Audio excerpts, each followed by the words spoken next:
Ahí sí. Estamos.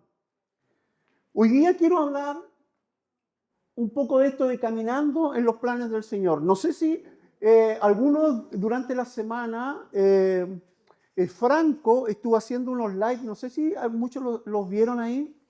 Es impresionante la cantidad de gente que se conectó y mucha gente ha pedido oración.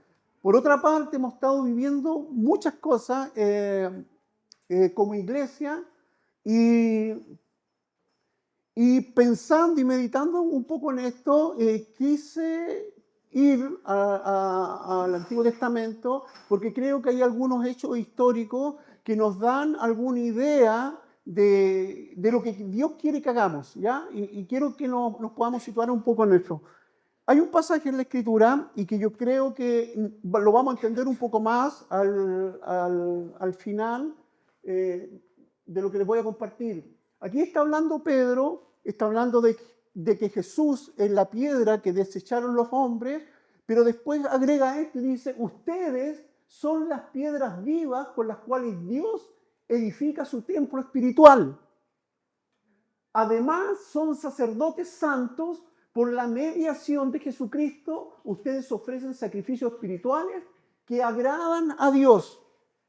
Esta es una declaración muy importante, pero tenemos que ver el contexto desde dónde proviene y qué significado tiene. Y para eso vamos a viajar, como decía, al pasado y vamos a ver un poco de historia. La actitud del pueblo de Israel cuando salió de Egipto, ¿cierto? Y frente al Mar Rojo, y también otro acontecimiento histórico que es cuando el pueblo cruza el Jordán, nos muestran dos hechos históricos. Pero yo quiero analizar un poco las diferencias y yo creo que es una enseñanza fundamental para hoy, para nuestra vida de iglesia. En el libro de Números, capítulo 14, relata un momento clave en la marcha de los israelitas. El capítulo 13 del libro de Números, Moisés manda 12 espías. Ustedes conocen la historia, ¿cierto? Manda 12 espías. Solo 2 vuelven con un buen reporte, pero los otros 10 empezaron a murmurar y se creó un ambiente dentro del pueblo que al final de cuentas los condenó y toda esa generación no pudo ver. Solamente Moisés vio la tierra prometida. De hecho, creo que en ese mismo capítulo o en el que sigue, dice que el Señor dice que ninguno mayor de 20 años va a entrar a la tierra prometida.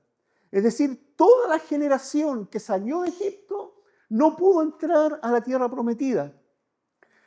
Ellos estuvieron muy cerca de entrar, pero a causa de la dureza de su corazón no lo pudieron hacer.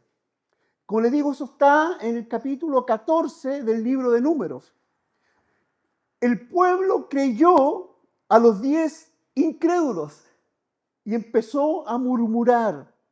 Tras 40 años, toda esa generación se perdió y no entró a la tierra prometida. Si uno mira el trayecto que deberían haber cruzado, en vez de 40 años, se deberían haber demorado un par de semanas, pero deambularon por el desierto durante 40 años. En mismo Números 14 se fue la señal. Hay que enchufar ahí. Y les quiero leer en el libro de Números, capítulo 14, es que tengo los pasajes ahí, se los voy a leer.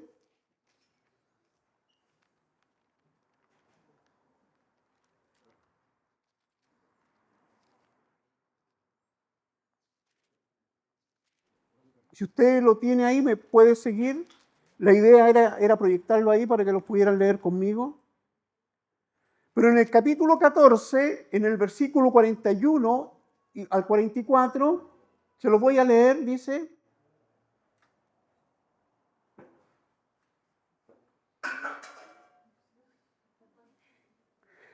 dice en el 41, pero Moisés dijo, ¿por qué quebrantan el mandamiento del Señor? esto tampoco les saldrá bien. No suban para que no sean derrotados delante de sus enemigos, porque el Señor no está en medio de ustedes. Fíjense lo que pasó. El pueblo se puso a murmurar y el Señor les dijo, ninguno de ustedes va a entrar a la tierra prometida. Ninguno de ustedes. Cuando vieron lo que el Señor había dicho, ellos se propusieron o tuvieron un arrepentimiento superficial y dijeron, vamos a ir por las nuestras. Si el Señor nos da la tierra, bueno, ahora vayamos.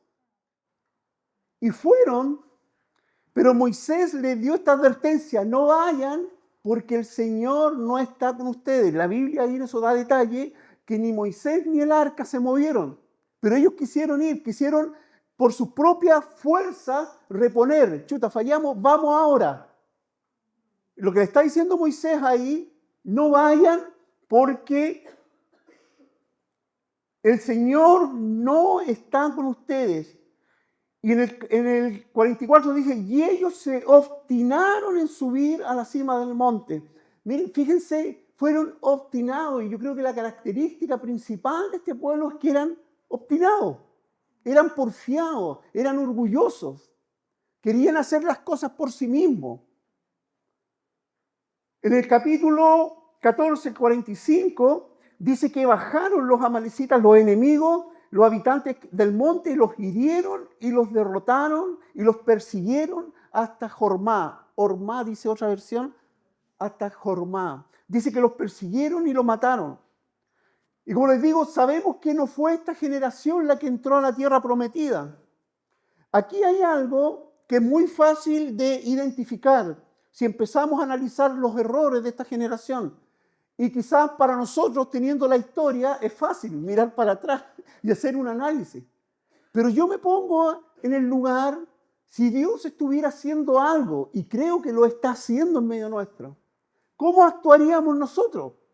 Porque es fácil juzgar la historia, pero somos conscientes de la realidad a la que Dios nos está llevando hoy día.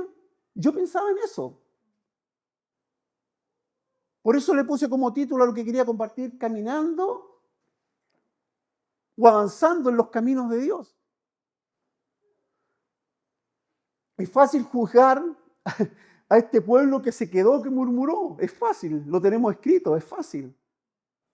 Y la pregunta que me hacía yo, ¿no hacemos lo mismo a veces? Viendo las señales, viendo las maravillas que Dios hace, muchas veces no actuamos de la misma manera. Entonces, aquí hay algo muy fácil de identificar. Los israelitas de la primera generación estaban acostumbrados a sacar sus propias conclusiones. Siempre hacían eso. Pensaban por ellos mismos, no tomaban en cuenta a Dios. ¿Está ahí? Estamos, ¿cierto? No me funciona este aparatito tampoco. Hoy día estamos... ¿Lo puedes avanzar?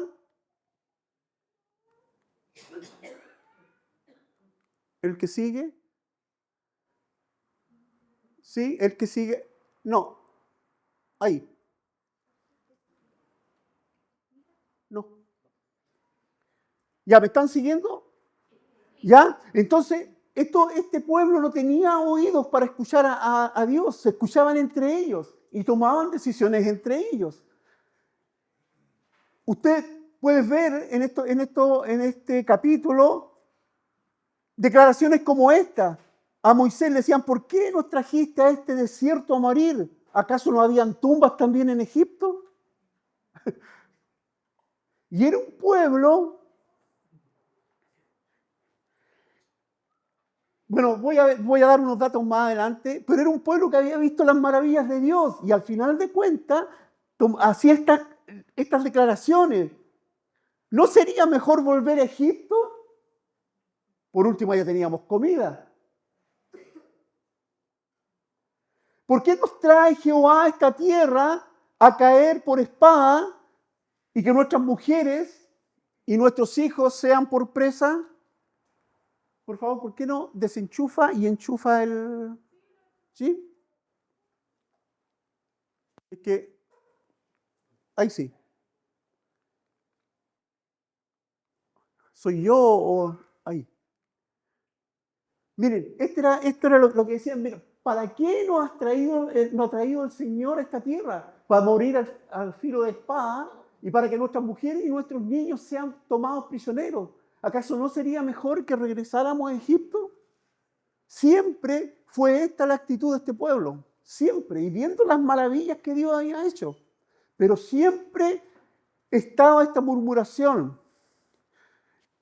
Más adelante podemos ver lo que yo les contaba, que por su propia cuenta tomaron esta decisión, después de que habían escuchado el reporte de estos 12 espías, que 2 dijeron que la tierra, de hecho, de ahí viene el dicho, la Biblia dice, para nosotros es como pan comido. Ese fue el reporte que le dio Josué y Caleb.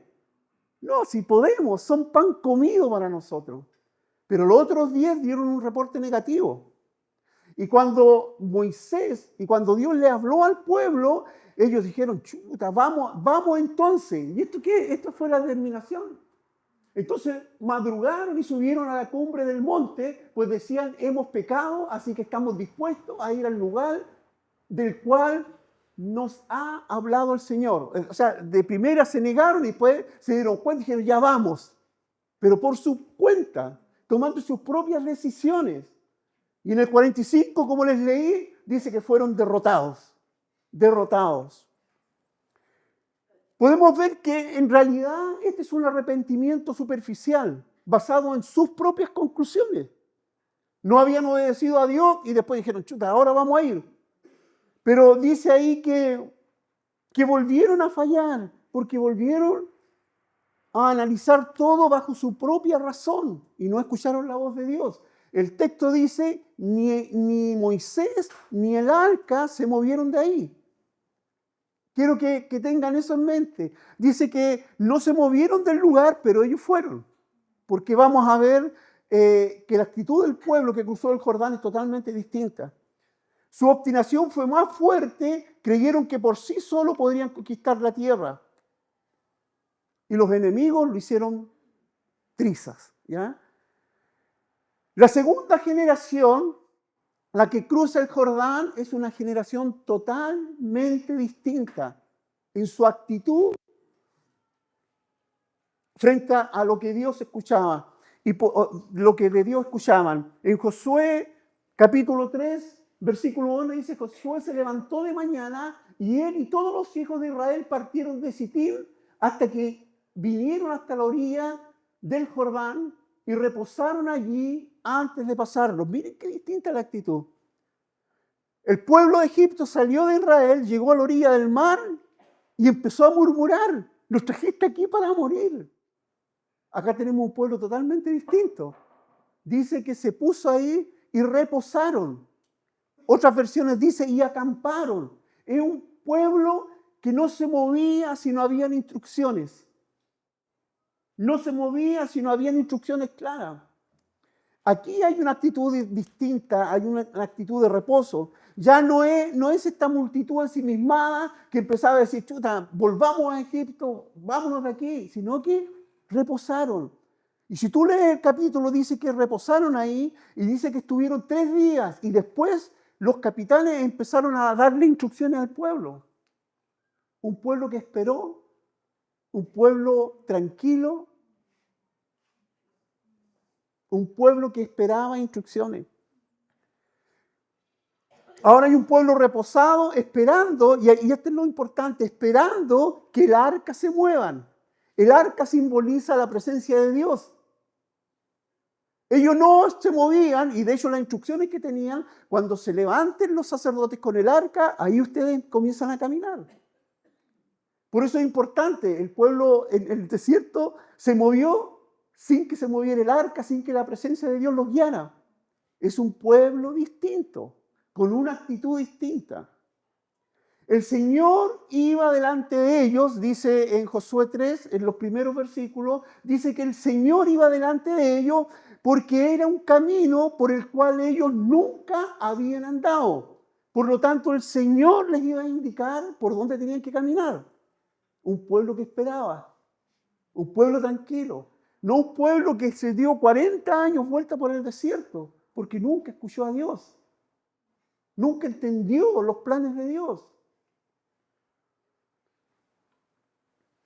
Esta nueva generación agradó a Dios y nosotros tenemos que aprender mucho de ellos.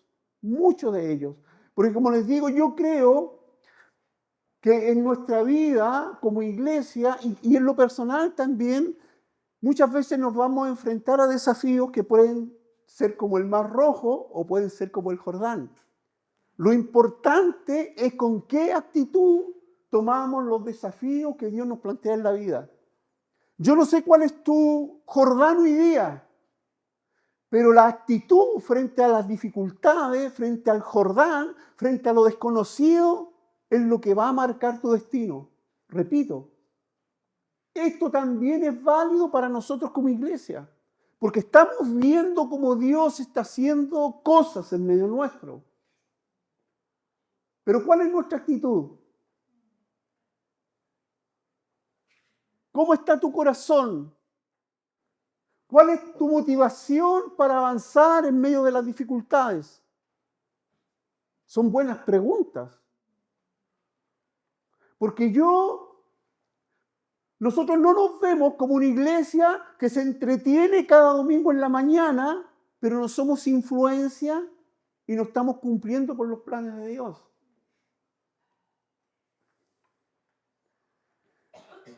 En otras palabras, solo si nosotros vemos que Dios se mueve, vamos a hacer algo.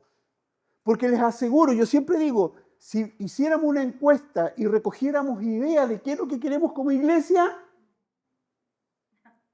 no llegaríamos a ningún acuerdo.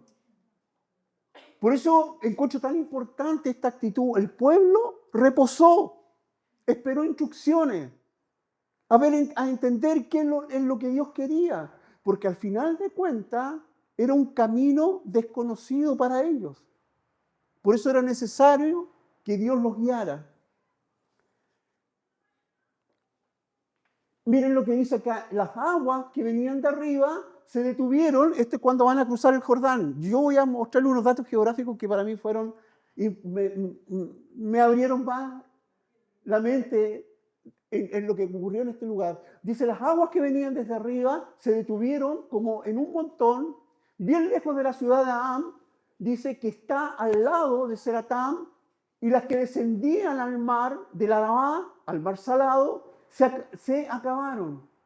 Y fueron divididas y el pueblo pasó en seco en dirección de Jericó. Los sacerdotes que llevaban el arca del pacto de Jehová se detuvieron en seco, firmes en medio del Jordán, hasta que todo el pueblo hubo acabado de pasar el Jordán. Y todo Israel pasó en seco. Yo pensaba en esto, hoy día se necesitan hombres y mujeres, por eso les leí en Primera de Pedro, la Escritura dice que nosotros somos sacerdotes hoy día, somos reyes y sacerdotes. Y de alguna manera yo miraba y pensaba en esto, somos quienes tenemos que sostener el arca para que mucha gente pase en seco. Díganme si no tiene un significado. Para mí esto es crucial. En el 4:11 dice, y cuando todo el pueblo acabó de pasar, también pasó el arca de Jehová y los sacerdotes en presencia del pueblo. Lo interesante aquí es que Dios habla y el pueblo se mueve. No como la primera generación, que ellos hablaban y nunca escuchaban a Dios. Hay datos interesantes aquí. Si bien con todo lo espectacular que fue cuando se abrió el Mar Rojo, a mí me llama mucho la atención al comparar estos dos eventos que son espectaculares, gloriosos, pero por ejemplo el Mar Rojo tiene una longitud, si tú lo pudieras ubicar en el mapa, tiene una longitud de más o menos 2.250 kilómetros. Su ancho va variando, pero el ancho máximo es de 335 kilómetros, aunque históricamente no se sabe ciertamente por dónde fue que cruzó el pueblo de Israel. Estamos hablando de un ancho de kilómetros. de kilómetros. La profundidad media del Mar Rojo es de 500 metros de profundidad y la máxima es de 2.180 metros de profundidad. Dios abrió el mar y pasaron en seco. Tampoco se estima, hay varias ideas de cuánto se demoraron en cruzar el Mar Rojo, porque, insisto, estamos hablando de un trayecto de kilómetros y el pueblo era numeroso. Profundidad media de 500 metros, en la parte más profunda 2.150 metros. Dios haciendo esto portentoso. Veamos el otro lado. El cruce del Jordán. El Jordán tiene una profundidad de 1,5 hasta 3,5 metros. Hagan la comparación. El ancho del Jordán es de 27 hasta 47 metros. O sea, el ancho no es más largo que la suma de estos dos sitios, el ancho, comparado a kilómetros del Mar Rojo. Y yo me pongo en el lugar de Josué, porque él es de la generación que vio todo esto. Y al tener en su memoria que el mar se abrió no sé cuántos kilómetros, y el desafío de cruzar el Jordán, que no eran más de 40 metros, con una actitud de conquistador, porque así era Josué, o sea, pasar esto de aquí y la profundidad de 1,5 y a lo mejor el agua no les iba a llegar hasta acá. Por eso que es importante la actitud que tuvieron. El río Jordán nace aproximadamente en el monte de Hermón a una altura de 2.800 metros. ¿Ya? El monte de Hermón es el mismo que menciona el Salmo 133. Dice que cuán agradable es habitar los hermanos juntos en armonía. Y dice que es como el rocío del monte de Hermón. Porque ese monte acumulaba nieve. Y ese rocío el que le daba vida a todo el valle. Y dice así que es como el rocío del monte de Hermón que da vida. Bueno, el río Jordán nace ahí, 2.800 metros de altura, y su recorrido total son 360 kilómetros. En línea recta, 215 kilómetros aproximadamente. Y en todo este recorrido de 360 kilómetros pasa por el mar de Galilea, donde hubieron muchos milagros por parte de nuestro Señor, y sigue avanzando y llega al Mar Muerto. El mar Muerto tiene una salinidad 8 veces de la que tienen los océanos. Por eso es que mucha gente va y flota, porque tiene una densidad totalmente distinta. 8 veces la salinidad de un océano normal. Lo otro importante y que es interesante, que el Mar Muerto es el lugar en continental más bajo. Es decir, nace el Jordán a 2.800 metros y desemboca en el Mar Muerto a una altura de menos 416 metros. O sea, 416 metros bajo el nivel del mar. Es el lugar continental más bajo de la Tierra. Interesante, son datos históricos. Pero, como les digo yo, aquí hay algo tan importante. Si observamos el comportamiento del pueblo frente a esto, es totalmente distinto.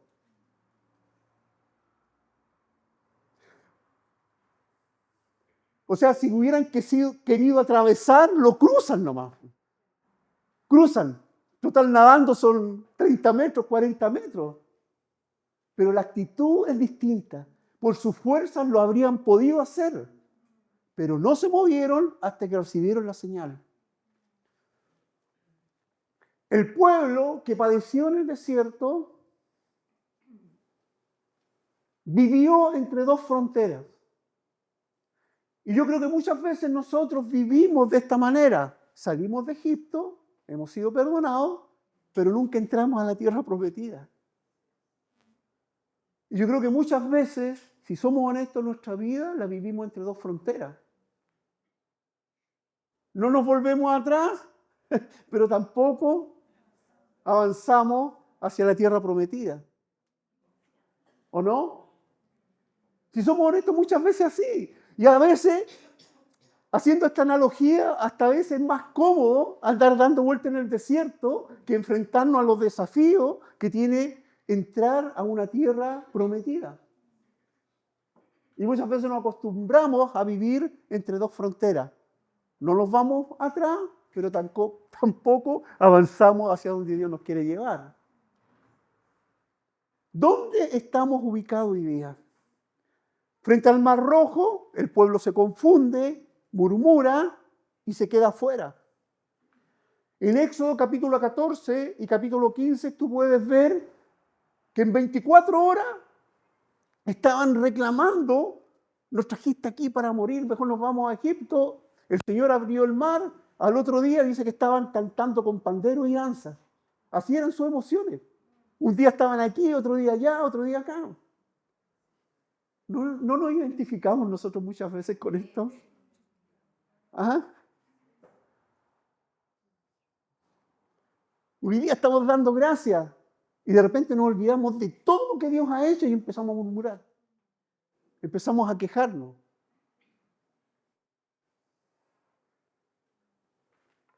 Me impresiona la actitud de la segunda generación que entró al Jordán. Pero si soy honesto, muchas veces me identifico más con la generación que dio vuelta en el desierto, porque es más cómodo. No vuelvo atrás o no vuelvo a Egipto, pero tampoco entro a la tierra prometida. Y aquí es interesante ver, hay muchos detalles, pero no da tiempo, no voy a ahondar en esto, pero hay muchos detalles tan importantes aquí. Y llegué a todo esto queriendo compartir de la Santa Cena, ¿ya? Si ustedes recuerdan la historia, antes de salir de Egipto, la orden fue que tomaran la cena, ¿se acuerdan? Y que marcaran los dinteles con la sangre del cordero. Ellos tomaron la cena y emprendieron el viaje. Tú miras en el libro de Josué, fue como todo al revés. Dice que cruzaron el Jordán y después de haber cruzado, tomaron la Pascua, la celebraron. Y dice que empezaron a comer de los frutos de la tierra. Y de ese momento se cortó el maná. Es importante. Era una tierra prometida, pero era una tierra que tenían que conquistar. Por eso les decía que es mucho más fácil dar vuelta en el desierto que enfrentarse a una tierra de promesas, pero que hay que conquistarla. Y es más, es tan impresionante esto que la primera batalla en esa tierra la libró el Señor. Y la primera victoria fue en Jericó, donde ellos no tuvieron que hacer nada, solamente alabar a Dios y nada más. Esa fue una señal de que Dios estaba con ellos.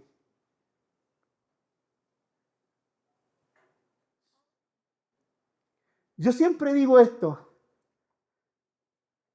un guerrero osado como Josué o como Caleb, que cuando vieron por estos son pan comido para nosotros, y que Dios les dijera: no, ustedes no van a pelear, van a darse vuelta y van a cantar y van a gritar. ¿Se imaginan eso para la mentalidad de un guerrero? Pero no murmuraron, le hicieron caso. Si tú lees la escritura, la vida de Josué, era un estratega militar. Era un estratega. Y conquistó toda la tierra. Y la repartió, hizo todo. Para un estratega con esa mentalidad, yo me pongo en el lugar que el Señor le diga: no, ahora te vaya a dar vuelta y vaya a cantar. Es lo único que va a hacer. Se necesita un corazón dispuesto y atento a lo que Dios quiere hacer. ¿Cuántas veces? No sé cuál es tu Jordán, o a lo mejor tu problema es como el Mar Rojo, no sé cuál es. Pero déjame decirte, la actitud frente a los desafíos que te plantea la vida va a marcar tu destino. Así de sencillo. Puede ser muy grande o muy pequeño, no importa. Pero la actitud que tú tengas frente a los desafíos son lo que van a marcar tu destino. Y la tierra prometida que Dios tiene para ti, la tienes que conquistar. Conquistar. La primera generación recibía el maná y el maná dice que tenía todo lo necesario para subsistir. Pero empezaron a reclamar, estamos aburridos, y el Señor le mandó codornices. Y esto es tan importante, el maná tenía todo lo suficiente para subsistir. Entonces cuando los judíos escucharon a Jesús, cuando dijo, yo soy el pan del cielo, que ha descendido, eso dijo Jesús, yo soy el pan del cielo. En otras palabras, lo que estaba diciendo, yo soy más que suficiente para ustedes. Y ese es el mensaje que captaron ellos. La pregunta hoy día, ¿Jesús es más que suficiente para ti?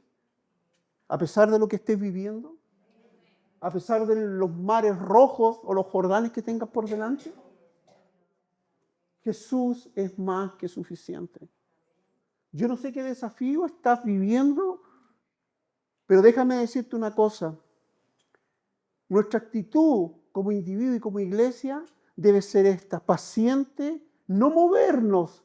Si Dios no nos dice que nos movamos,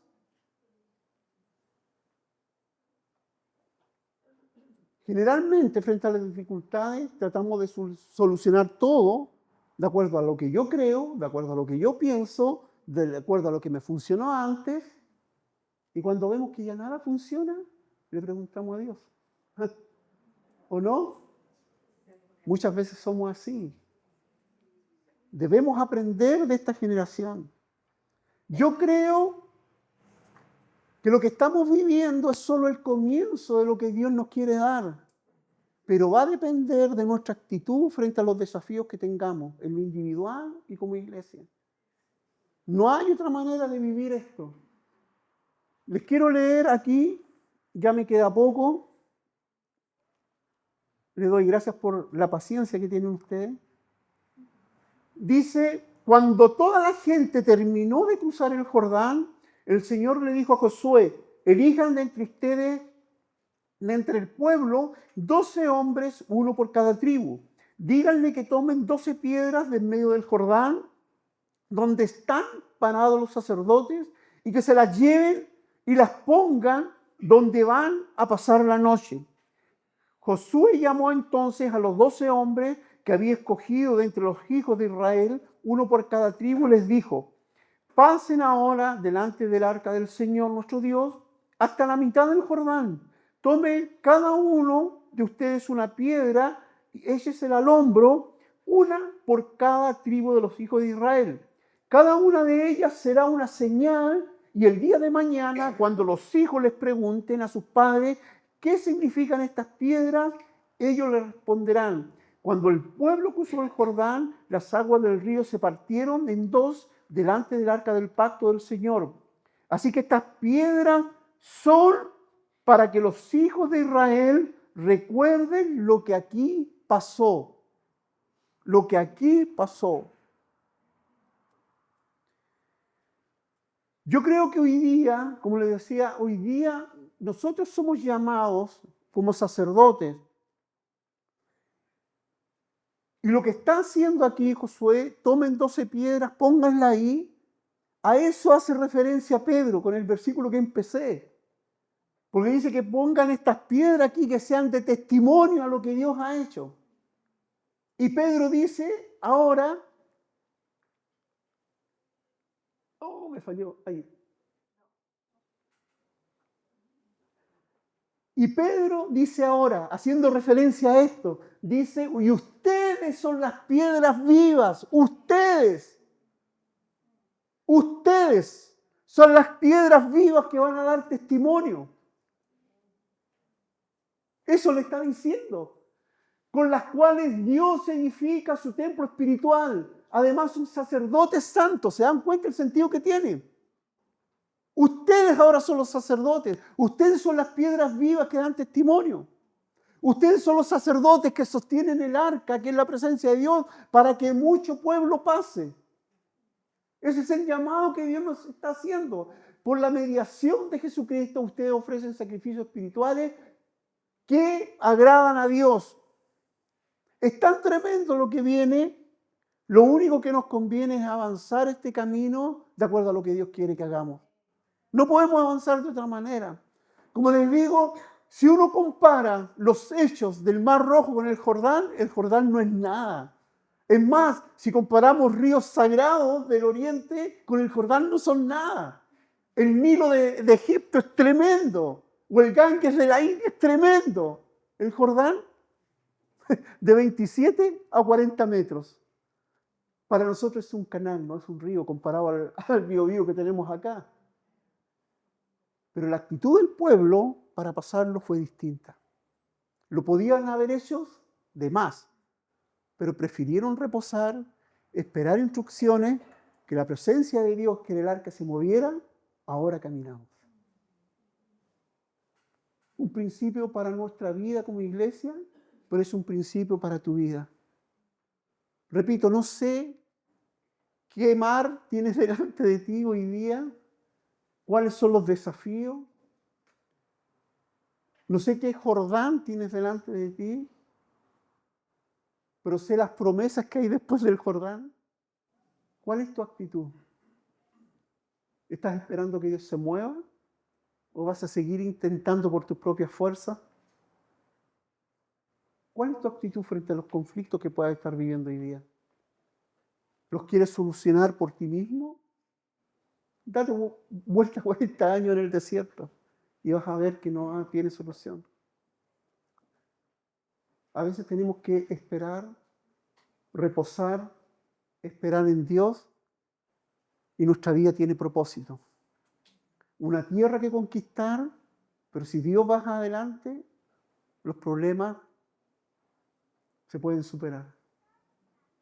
¿Amén? ¿No fue muy motivador hoy día, parece ya?